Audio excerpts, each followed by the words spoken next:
Despite growing concerns in Israel and around the world that Iran could be on the brink of producing a nuclear bomb, the top Israeli general is now reportedly suggesting just the opposite, and it's raising some serious eyebrows, including right here in Washington.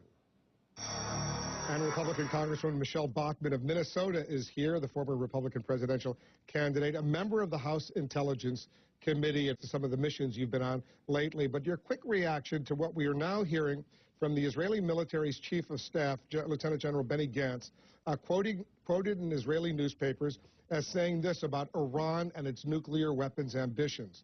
Iran is going step by step to the place where it will be able to decide whether to manufacture a nuclear bomb. It hasn't yet decided whether to go the extra mile.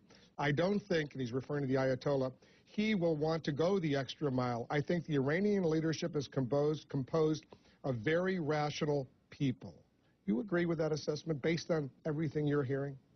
I don't. I don't agree with that assessment at all. I had Michael Oren, the ambassador, in my office yesterday. The Israeli ambassador. I had him in my office yesterday. I traveled to Israel to meet with the Prime Minister, Netanyahu, to talk about the situation with Iran.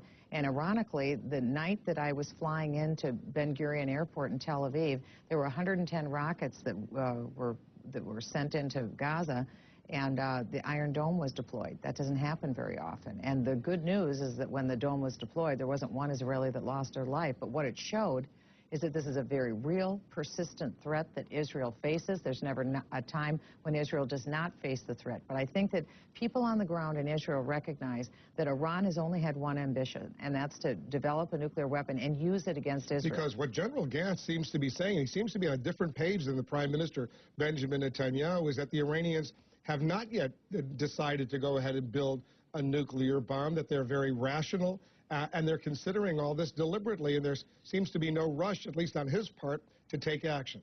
I don't see that this is rational, what Iran is doing. But I also think that we also recognize that Iran is not going to publish a memo when they make the decision to go to nuclear weapon capability. They will not be posting it. So no one will know when they actually do. That's Israel's conundrum. That's their problem.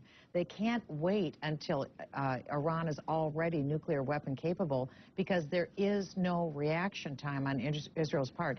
Israel has to have the right to create survival for itself. That's really where they're at right now. We're in a very difficult place. I don't think Israel wants to in any way have to attack Iran, but it's very clear Iran hasn't taken any steps. This is easy to solve, honestly. It's easy to solve. Iran just has to surrender their enriched uranium. They have to stop and cease all production of enriched uranium. They need to dismantle some of their nuclear weapons facilities and have continuous open doors on inspections. Do that, and the rest of the world will supply any medical isotopes they want for cancer research. Done. Let's move on to another issue, Afghanistan right now. You were recently on a congressional delegation that went to Afghanistan. One of the members, Dana Rohrabacher, the congressman from California, he was here in the Situation Room with me this week. He was prevented from going to Afghanistan, a country that receives billions of dollars in U.S. assistance. Hamid Karzai doesn't like him. First of all, your reaction to Hamid Karzai's decision not to let a democratically elected member of the United States Congress visit his country? It was preposterous, especially when you consider that he receives about $11 billion from the allies that are helping him in his country right now out of something over $12 billion budget. He didn't meet with you when you were there, Hamid Karzai, did he? He did not, and our intent... Was that a snub? We had, well, I don't, that would be, Louis Gohmert was the one in charge of the delegation. He was in charge of our delegation. And we had a mission. We had a threefold mission: to visit our constituents who are soldiers on the ground, to assess the current situation in Afghanistan, and third, to meet with the Northern Alliance. It was unfortunate what Karzai did. By not allowing Dana Rohrabacher to come in. By not allowing him in. What was your reaction when that the Secretary of State Hillary Clinton and the Secretary of Defense Leon Panetta said that he shouldn't go at this time, and a U.S. military plane that was waiting in Dubai to fly you, the congressional delegation, and him to Kabul wouldn't take off if he were on the plane? That's right. We thought it was preposterous and outrageous. We felt that the Defense Secretary and the Secretary of State should stand by the members of Congress as opposed to standing by Karzai. So why did you go, and your fellow members, why didn't you say, you know what, if Dana Rohrabacher isn't going, I'm not going either? Well, there's two reasons. First of all, we had our mission, which was to visit the constituents, meet with General Allen. General Allen was in my office 6 weeks ago and invited me to come to Afghanistan. So I came at his request. And number three was to meet with the Northern Alliance. We decided that we could continue that mission and succeed in the mission. Dana did not want to be an impediment. There's one other piece, Wolf, though, that you left out, and it's this.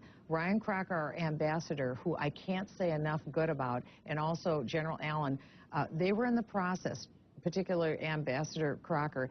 He was at 11:59 and 59 seconds on negotiating the deal for handing off the baton for leadership in Iran from ISAF, the International Security Forces, to the Afghans to be able to run this conflict on their own and defeat the Taliban.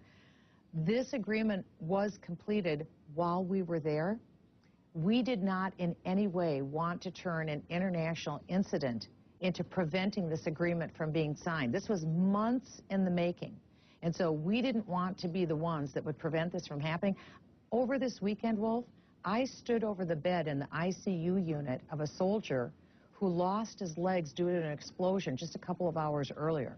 We are not willing to let one more soldier lose their legs or lose their life because we started an international incident. We think Karzai, we think Secretary of State Panetta and Hillary Clinton could have done a better job in how they handled it, but at the same time, we didn't want our actions to prevent this agreement from being signed. And I want to give kudos to Ryan Crocker, who went to hell and back to get this agreement signed. He did a wonderful job negotiating the terms.